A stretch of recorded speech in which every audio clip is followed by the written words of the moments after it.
When you join the national team, it's a shooting star experience, and the epitome of that is the World Cup.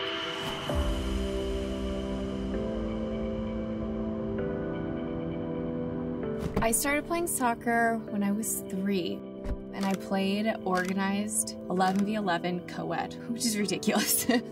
At a very young age, I was starting to dream about being a professional player. It was definitely inspired by my family and the fact that we were just young, active kids in Southern California and just wanting to spend time with my sisters. I played on their teams. Both my parents coached and managed. So really the whole thing for me was just revolved around being with my family and having shared activity. I was acutely aware of the competitiveness that is in youth sports to this day. So I think when I was playing here on this very campus, I had my eye on the next level. Obviously, 1999, that moment was huge. Seeing women being celebrated, supported, and admired was really transformational. I wanted that dream so badly. I was watching and thinking, like, what do I need to do to get there? I can do that.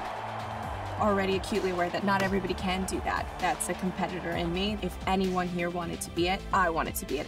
Even when I did get that call up, I had learned by then that I needed the freedom to succeed. It was scary and stressful to be called into your first camp after dreaming about it for years, but I was like determined to have fun and to let go and to just be myself. If I let it become a pressure-filled place, I wouldn't last. For the entire time I've been on the national team, we've all been acutely aware that there was nothing we could say or do or stand for that would outweigh what winning brought, which was the platform and the voice and the opportunities. We had to win 2 back-to-back World Cups to have the momentum and public attention to get the outcome that we wanted. Equal pay is incredibly important because we were trying to create a precedent for women in other industries to be able to fight for equal pay. But as an athlete, there was a lot to this and a lot to the fight and struggle of being a U.S. Women's National Team player, of being a female athlete. And then on top of that, I think there's an emotional toll that girls and marginalized people from all different backgrounds are constantly told and made to feel like they're not valuable. And that, I think, is even more powerful discrimination because hope is key to everything. So it's a lot bigger than equal pay, but I think the financial liberation of women is what leads to the social liberation of women.